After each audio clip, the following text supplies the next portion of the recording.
maaaring dalhin ni Patrick Beverley ang kanyang talento sa isang bagong kontinente sa 2024 to 25 season. Ang 12-year veteran ay nag-anunsyo sa X account sa kanyang podcast na siya ay ikinukonsidera ang isang makasaysayang offer na kontrata sa Europa.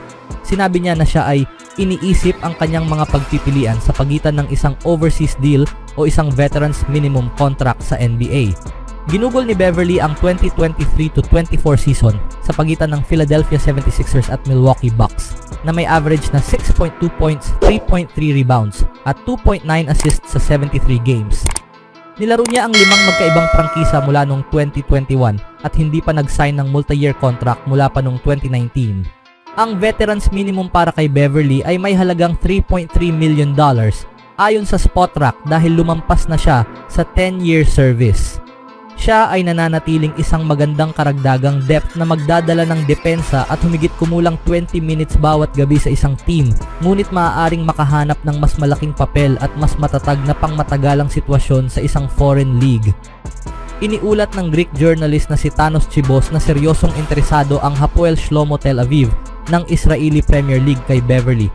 Kung pupunta siya roon, muli siyang makakasama ni head coach Stefanos Dedas. Si Dedas ay kilalang naging assistant coach ng Spartak St. Petersburg ng Russian Super League noong panahon ni Beverley sa prangkisang iyon noong 2011 to 12. Nakapaglaro na rin si Beverley sa Ukraine at Greece kaya maaari din niyang piliing bumalik sa isa sa mga ligang iyon. Anong masasabi niyo mga kaibigan?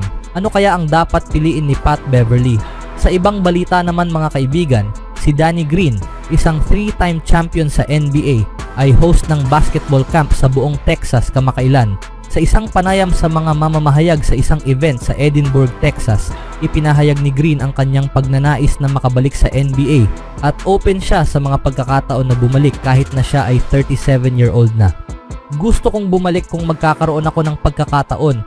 Hindi pa ako opisyal na nagretiro. Ito ay free agency ngayon at open ang aking mga linya ng telepono, sabi ng 37-year-old na si Green ayon kay Blake Holland ng Valley Central. Kinilala si Green sa kanyang kakayahan bilang isang 3-and-D player at nanalo siya ng 3 NBA titles kasama ang 3 magkaibang team, San Antonio Spurs, Toronto Raptors at Los Angeles Lakers. Nakatanggap din siya ng All-Defensive Second Team Honors noong 2016 to 17 season at may career 3-point shooting accuracy na 40%. Si Green ay naglalaro na ng 15 seasons sa NBA. Ang mga huling taon niya ay naapektuhan ng isang malaking injury na punit ang kanyang ACL at LCL noong April 2022. Mula noon, naglaro siya ng 13 games lamang sa mga stints kasama ang Memphis, Cleveland at Philadelphia.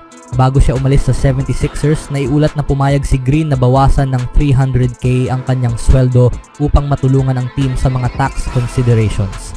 Napinsala ang kanyang ACL at LCL noong April 2022. Sa isang episode ng Inside the Green Room podcast, naalala ni Green nang tawagan siya ni Daryl Morey, presidente ng 76ers tungkol sa kanyang release sa team. Tinawagan ni Morey si Green bandang 2:30 AM agad pagkatapos lumabas ang balita tungkol sa trade. Nangyari ito habang halos natapos ko nang iligpit ang lahat ng aking gamit. Kami kalilipat pa lang 1 linggo ang nakalipas, kararating lang ng pamilya ko 1 linggo na ang nakalipas. Ang asawa, ang sanggol, at ang mga aso. Kaya't kakaayos lang namin sa bahay ng mga 7 araw. At ngayon kailangan mong maghanap ng paraan, sabi ng veteranong shooter sa pamamagitan ng basketball sa X. Ipinahayag ni Green ang kanyang disappointment. Binigyang diin na pumayag na siyang bawasan ang kanyang sweldo upang matulungan ang team, ngunit na-release pa rin siya habang nagsisimula pa lang siyang manirahan sa lungsod. Mahigit 100 campers ang nagtipon sa Sonia Sotomayor High School Gymnasium para sa Ballin in the 210 basketball camp ni Danny Green. Nagbigay din si Green ng mahalagang payo sa mga batang players ng basketball noong Sabado sa kanyang basketball camp sa Incarnate Word Academy sa Corpus Christi, Texas sa pakikipagtulungan sa Swiss City. Samantala, ang Ballin in the RGV ay ginanap sa DHR Health and Wellness Center. Binibigyang diin ni Green ang kahalagahan ng paghasa sa mga pangunahing kasanayan habang tinitiyak na lahat ay nag-i-enjoy. Binigyang diin din niya na ang camp ay hindi lamang kapaki-pakinabang sa mga bata, kundi pati na rin sa mga magulang na kasama sa camp. Ang mga camp ni Danny Green na nagkakahalaga ng $75 ay kinabibilangan ng isang camp photo, isang personal na pagkakataon na magpakuha ng larawan kasama si Green at isang item para pirmahan niya. Masigasig si Green sa pagtanggap ng mga kalahok sa mga event na ito na nangangako ng kasiyahan, pag-enhance ng kasanayan sa basketball at iba pang nakakatuwang aktibidad. Anong masasabi niyo mga kaibigan, saan kaya nararapat na team si Danny Green? Sa sumunod na balita naman mga kaibigan, tinawag itong isang kakilakilabot at nakakawalang gana na araw para sa bansa ng USA. Sinubukan ni Steve Kerr, coach ng Team USA Men's Basketball, na ipaliwanag ang emosyon ng kanyang team noong Lunes kasunod sa pagtangka sa buhay ng former president na si Donald Trump. Ito ay isang panahon kung saan pakiramdam namin ay napaka-proud kami na mag-represent sa aming bansa na may suot na USA sa aming dibdib na nakikipagkumpetensya sa Olympics, sabi ni Kerr. Napag-usapan namin sa mga players kung gaano kahalaga na ipakita ang pinakamahusay na bersyon ng aming mga sarili bilang mga tao upang mag-represent sa aming bansa sa isang respetado at marangal na paraan. Mas lalo mong gustong gawin iyon dahil ito ay talagang nakakahiya para sa amin na umupo dito at isipin ang nangyari at ang nangyayari sa aming bansa.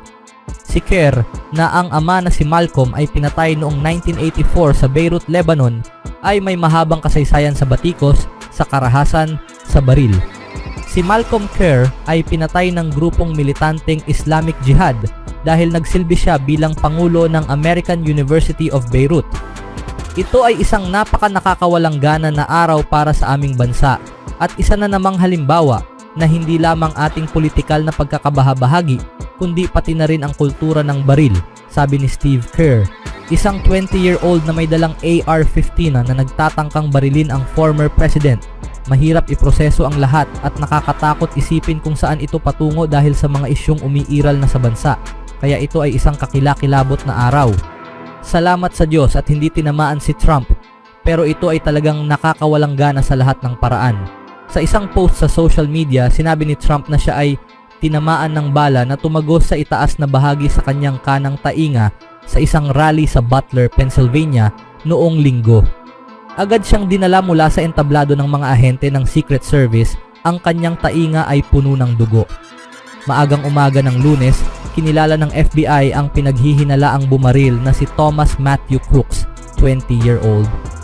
Malinaw na ito ay isang napakalungkot na panahon sa pangkalahatan, sabi ng Team USA star Stephen Curry. Ang lahat ng mga pag-uusap tungkol sa halalan at ang kalagayan ng politika sa aming bansa. At pagkatapos ay mayroon kang isang sitwasyon tulad nito na nagdudulot ng maraming emosyon tungkol sa mga bagay na kailangan nating itama bilang isang tao. Siyempre, ang gun control ay ang first and foremost dahil ang katotohanan na posible para sa isang tao na magsagawa ng ganong atake. Ngunit higit pa rito, nais mong makakita ng positibidad at pag-asa. Parang cliche, ngunit totoo ito. Iyon ay kung ang ating bansa ay nasa pinakamaganda at ito ay dumadagdag ng isa pang dungis sa nangyayari. Kaya nakakalungkot dahil ganito na ang mundo. Malinaw na ang ginagawa namin ay napaka-trivial, naglalaro lang ng basketball, ngunit nais naming ilabas ang aming pinakamahusay na bersyon ng aming sarili upang bigyan ang mga tao ng sulyap kung ano kami tungkol sa aming bansa, sabi ni Kerr. At pagkatapos maririnig mo ang isang bagay na ganito, ito ay talagang nakakawalang gana at malinaw na napakalungkot. Always do it on my own, so I gotta get through it. And the only thing I know is to love what I'm doing. Never give up, never slow, till I finally prove it. Never listen to the no's, I just wanna keep moving. Keep my head up when I act, head up, that's a fact. Never looking back, I'ma keep myself on track.